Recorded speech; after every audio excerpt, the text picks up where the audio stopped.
So what are we doing today? Well, today I'm trying to install the OutEquip air conditioner in my horse trailer.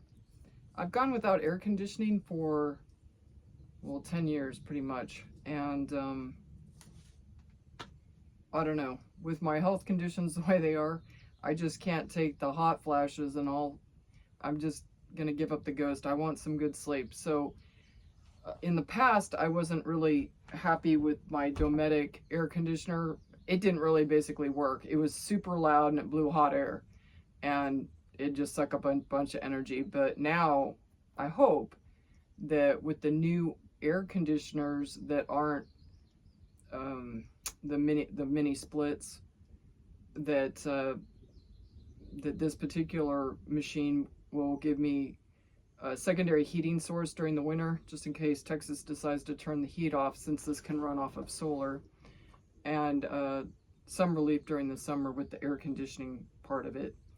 So I'm not sponsored at all. So I mean, I bought this unit watching the different YouTubes of how to install it and the wattage that it takes and the basic solar setup.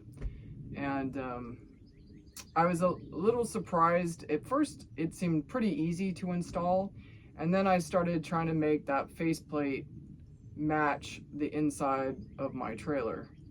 And so I can't tell you how many times I've played with that with my neck at a 90-degree angle up with the screws and things.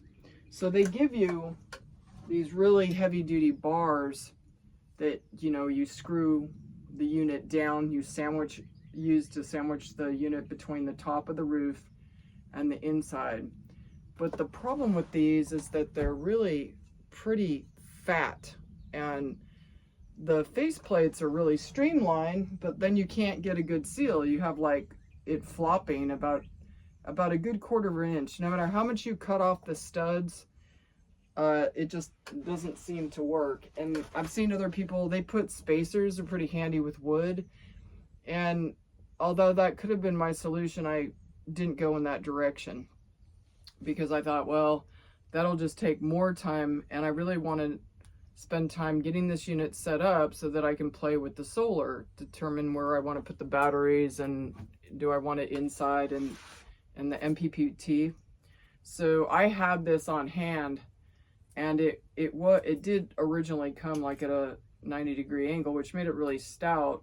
But I had to double it up in order to make it, you know, somewhat stout like this piece.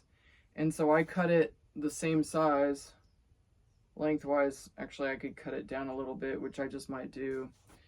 And instead of, I did use a lot of people said that they needed to go out and buy more all thread because it wasn't long enough for their hole. And I had the opposite problem. They gave me the short studs and the long studs, and I needed the shorter studs. I actually had to cut one of the studs off. And I noticed when you put it up, there's 4 places to put these studs, and you're supposed to, because it's kind of you don't want to push this too far in, so you put the small threads up into the unit, and the long threads allow you to adjust it. But I had to cut mine off because it was, again, interfering with the faceplate. And even with the thinner design of this, you know, it would basically, if the unit were up there, you know, you're playing with this. And so what I did was I placed a nut up here. Let me try to demonstrate this.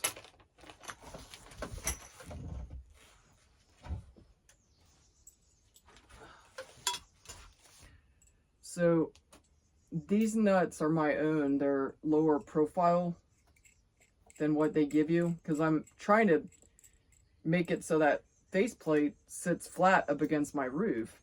So I put a nut up here, placed it there, put the washer here and a nut here, and I got it as, you know, close as I could to the roof to make it lower profile, so that locks in. So I mean, it's pretty stout when I get it done.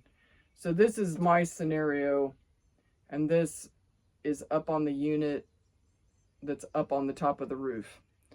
And then I did that twice, and I could have done it 4 times. I just didn't have more of this. So I determined that I thought that it was stout enough that it's not really going to blow off the top of the roof or anything like that. And since my horse trailer is relatively stationary anyway, but I wanted to cover up that hole from the old air conditioner in case I ever do sell the horse trailer. I wanted it to look as OEM as possible, as original as it could be. So I wanted something that looked like a nice RV replacement, and that's why I did this, and not a mini split, and not a whole bunch of other alternatives that there are.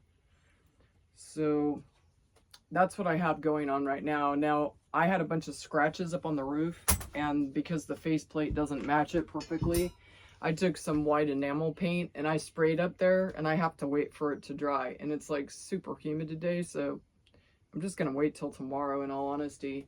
So I wanted to show you how the faceplate actually goes on, because a lot of people don't really describe it. So this is the unit that you have to give enough clearance, like when you're moving that unit up on the roof. This slides in, this like tray, you might say, slides in. So you have to have enough room to be able to push this up. And this, the 4 screws that affix this, is the only thing that keeps this, you know, the bigger faceplate. For like aesthetic reasons, you want the faceplate basically. It's the only thing that keeps this bigger plate up. So it's a little tricky actually to match the screws into these thin little screws. Once you get one, you're kind of set, and you're basically grinding the plastic inside to make the screw holes. They're like not pre-screwed. And the electronics, it's true, like they pretty much make it idiot proof, except for the fact that I bought the air conditioner heater unit, and there's four wiring prongs up there, but there's 5 things on this circuit board. So now I'm wondering whether I got the right unit. And so I'm just gonna look. There is, on the internet, there is like a animated picture of how things go together. It looks like super easy when you watch the animation, but I have to say it's not super easy when you're trying to work with your modifications. In fact, because I had a Domic air conditioner up in the ceiling before that they ran the wiring for, before they probably put the rivets and all the sheet metal of the horse trailer together, it was in the way. So I had to turn my air conditioning unit backwards. So it's the reverse of being aerodynamic, but it's very low profile anyway. So even with it being the opposite of way that it's supposed to be, it'll still be lower profile than the original equipment. So for that, I do not care. So I just thought I would point out some of these tricky items that they just seem to really eat up your time. So by all means, don't think that it's probably going to fit perfectly with your setup. From what I can tell, the people that have an additional roof where it was like a van conversion, they have it a little bit better because they have more of a space where this can fit flush up against the extra roofing material that they have, so they don't have to worry about it being floppy.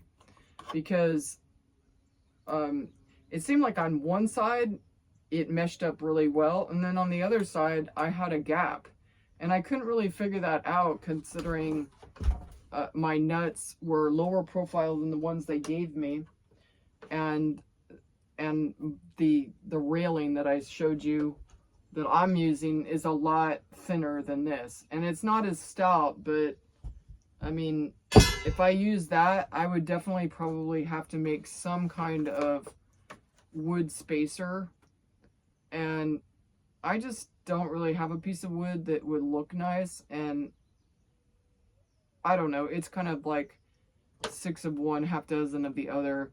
It'd probably take me longer to stain up a piece of nice spacer and do that. And I really wanted it to look white up there. I spray painted with appliance enamel the roof because my roof is white. And let's see, I'm gonna try to get the unit in here.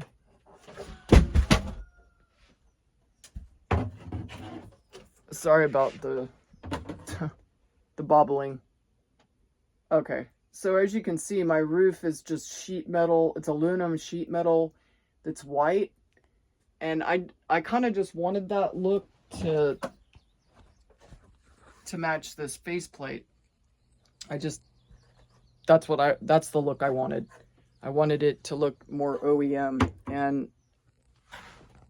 with that in mind, it doesn't look very good when you have a big space. It looks like, I don't know, you didn't know what you were doing. But anyway, that's what we're doing today, and I hope this helps someone that is considering putting this unit in. Just be prepared to make a few modifications if you're doing like a retrofit like I was. If you're building a new build, then probably you won't have as much struggles. But then again, you're I don't know, you have other things to figure out as well. So anyway, that's what we're doing today. Have a good day. Stay cool. Bye.